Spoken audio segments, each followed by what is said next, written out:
Hello friends, ATS യൂണിവേഴ്സിൻ്റെ പുതിയ വീഡിയോയിലേക്ക് എല്ലാവർക്കും സ്വാഗതം. ഈ കഴിഞ്ഞ ഫെബ്രുവരി 4 ഫേസ്ബുക്കിന് 15 വയസ്സ് തികഞ്ഞു. ഇന്ന് ലോകം കണ്ട ഏറ്റവും വലിയ കമ്പനികളിൽ ഒന്നാണ് ഫേസ്ബുക്ക്. അതുപോലെ FB നമ്മുടെ എല്ലാം ജീവിതത്തിൻ്റെ ഒഴിച്ചുകൂടാൻ കഴിയാത്ത ഭാഗമായി മാറിക്കഴിഞ്ഞിരിക്കുന്നു. എങ്ങനെ ഒരു US വിദ്യാർത്ഥി തൻ്റെ കോഡിങ്ങിലൂടെ ലോകത്ത് സ്വാധീന ശക്തിയുള്ള കമ്പനിയുടെ സ്ഥാപകനായി? ചെറിയൊരു ഫ്ലാഷ് ബാക്ക്. മാർക്ക് സക്കർബർഗ് തൻ്റെ പാത ചെറിയ പ്രായത്തിൽ തന്നെ തിരഞ്ഞെടുത്തിരുന്നു. മാർക്കിൻ്റെ പിതാവ് എഡ്വേർഡ് അവനെ ബേസിക് കമ്പ്യൂട്ടർ പ്രോഗ്രാമിംഗ് പഠിപ്പിച്ചു. മാർക്കിൻ്റെ അസാധാരണമായ കഴിവുകൾ പുറത്തുവരാൻ അധികം സമയമൊന്നും വേണ്ടി വന്നില്ല. തൻ്റെ മകൻ്റെ അഭിരുചി മനസ്സിലാക്കിയ എഡ്വേർഡ് സോഫ്റ്റ്വെയർ ഡെവലപ്പറായ ഡേവിഡ് ന്യൂമാൻ എന്ന ട്യൂട്ടറെ മാർക്കിനെ പഠിപ്പിക്കാനായി ഏർപ്പാടാക്കി. മാർക്കിൻ്റെ കഴിവ് കണ്ട് അമ്പരന്ന ന്യൂമാൻ അവനെ വിളിച്ചത് ജീനിയസ് എന്നാണ്. കുറച്ച് വർഷങ്ങൾക്ക് ശേഷം മാർക്ക് അവിശ്വസനീയമായൊരു പ്രോഗ്രാം സൃഷ്ടിച്ചു, സക്നെറ്റ് ഒരു മെസ്സേജിംഗ് സിസ്റ്റമായിരുന്നു. മാർക്കിൻ്റെ പിതാവ് നടത്തിയിരുന്ന ക്ലിനിക്കിൽ റിസപ്ഷനിസ്റ്റിന് ഡോക്ടറുമായി സംവദിക്കാൻ സക്നെറ്റ് സഹായകമായി. അങ്ങനെ ഉപരിപഠനത്തിനായി ഫിലിപ്സ് എക്സ്റ്റർ അക്കാഡമിയിൽ മാർക്ക് ചേർന്നു. ഈ കാലയളവിലാണ് കൂട്ടുകാരനുമായി ചേർന്ന് സിനാപ്സ് എന്ന സോഫ്റ്റ്വെയർ മാർക്ക് നിർമ്മിക്കുന്നത്. ആർട്ടിഫിഷ്യൽ ഇൻ്റലിജൻസിലൂടെ ഒരു സംഗീതാസ്വാദകൻ്റെ മ്യൂസിക് ടേസ്റ്റ് മനസ്സിലാക്കാൻ കഴിയുന്ന സോഫ്റ്റ്വെയർ ആയിരുന്നു സിനാപ്സ്. അധികം വൈകാതെ മൈക്രോസോഫ്റ്റിനും സിനാപ്സിൽ താല്പര്യം ജനിച്ചു.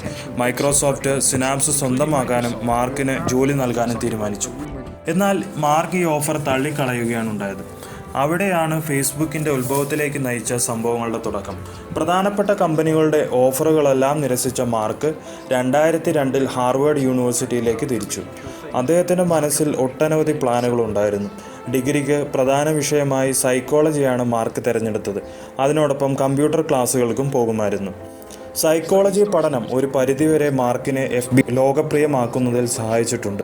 ലൈക്സ്, കമൻറ്റ്സ് എന്നിങ്ങനെ ഏതൊരാളും അഡിക്റ്റീവ് ആകുന്ന ഭാഗങ്ങൾ FBയിലുണ്ട്. മനുഷ്യ മനസ്സുകളെ വ്യക്തമായി പഠിച്ച ഒരാൾക്ക് മാത്രമേ ഇത്രയും ആകർഷകമായ സൃഷ്ടി നടത്താൻ സാധിക്കുകയുള്ളൂ. മാർക്കിൻ്റെ ജീവിതത്തിലെ ആദ്യ വിവാദം 2003 നടക്കുന്നത്. ഹാർവേഡിലെ വിദ്യാർത്ഥികൾക്കായി മാർക്ക് ഒരു വെബ്സൈറ്റ് തുടങ്ങി.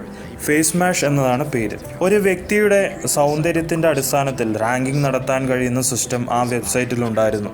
ഈ വെബ്സൈറ്റിനായി പെൺകുട്ടികളുടെയും ആൺകുട്ടികളുടെയും ചിത്രങ്ങൾ അവരുടെ സമ്മതമില്ലാതെ മാർക്ക് ഉപയോഗിക്കുകയുണ്ടായി. എന്നാൽ ഇത് പലരുടെയും ഉറക്കം കെടുത്തി.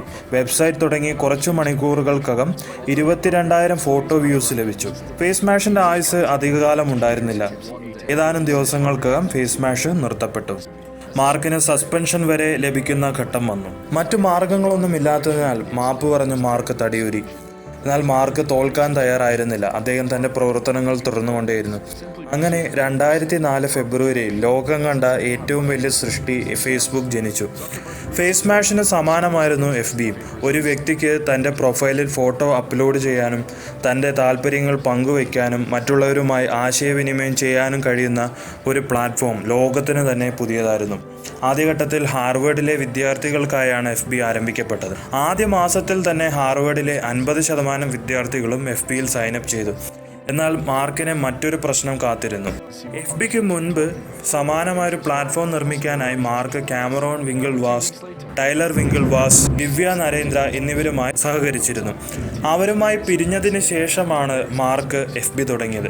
എന്നാൽ തങ്ങളുടെ ഐഡിയ മോഷ്ടിക്കപ്പെട്ടുവെന്ന വാദവുമായി ഈ മൂവർ സംഘം കോടതിയെ സമീപിച്ചു. കോമ്പൻസേഷൻ ആയിരുന്നു ലക്ഷ്യം. 2008 ഒത്തുതീർപ്പിന് ശേഷം അവർ 3 പേർക്കും 1.2 മില്യൺ ഷെയർസ് ലഭിക്കുകയുണ്ടായി.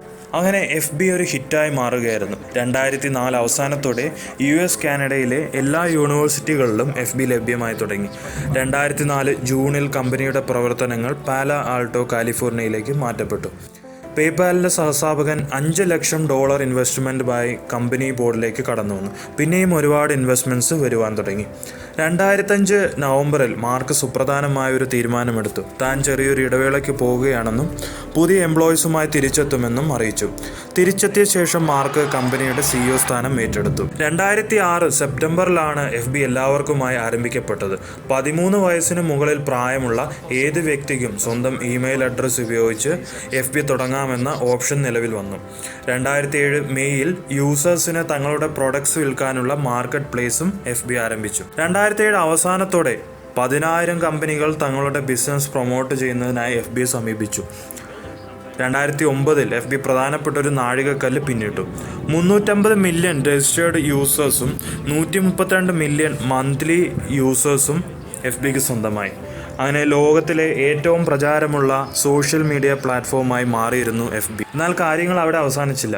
2010 നവംബറിൽ $41 ബില്യൺ വിലയുള്ള കമ്പനിയായി മാറിയ FBക്ക് മുന്നിൽ ഉണ്ടായിരുന്നത് 2 കമ്പനികൾ മാത്രമാണ്, ഗൂഗിളും ആമസോണും. 2012 ഏപ്രിലിൽ FB ഇൻസ്റ്റാഗ്രാമിനെ സ്വന്തമാക്കി. 2014 10ാം വാർഷികത്തിൽ FB വാട്സപ്പിനെ സ്വന്തമാക്കി. 2015 ബിസിനസ് പേജസിന്റെ എണ്ണം 40 മില്യൺ കടന്നു. അതേ വർഷത്തിൽ തന്നെ ഫേസ്ബുക്കിന്റെ ആർട്ടിഫിഷ്യൽ ഇന്റലിജൻസ് റിസർച്ച് ഇൻസ്റ്റിറ്റ്യൂട്ട് പാരീസിൽ ആരംഭിക്കപ്പെട്ടു. പ്രശസ്തിക്കൊപ്പം വിവാദങ്ങളുടെയും ഇഷ്ടത്തോടനാണ് FB. സ്വകാര്യതയിലേക്കുള്ള കടന്നുകയറ്റം, ഡേറ്റ ചോർച്ച എന്നിങ്ങനെ പല പ്രശ്നങ്ങളും FBക്കെതിരെ ഉന്നയിക്കപ്പെട്ടു. എന്തൊക്കെയായാലും FB എന്ന 2 അക്ഷരം ജീവിതം തന്നെ മാറ്റിമറിച്ചു എന്ന് വേണം പറയാൻ. FBയിൽ ഒരു ദിവസത്തിൽ കുറച്ചു സമയമെങ്കിലും ചെലവഴിക്കാത്ത ആരുമില്ല. അങ്ങനെ വളരെയധികം സ്വാധീന ശക്തിയുള്ള മാധ്യമമായി മാറിയിരിക്കുന്നു FB. That's all for today. Thanks for listening. Goodbye.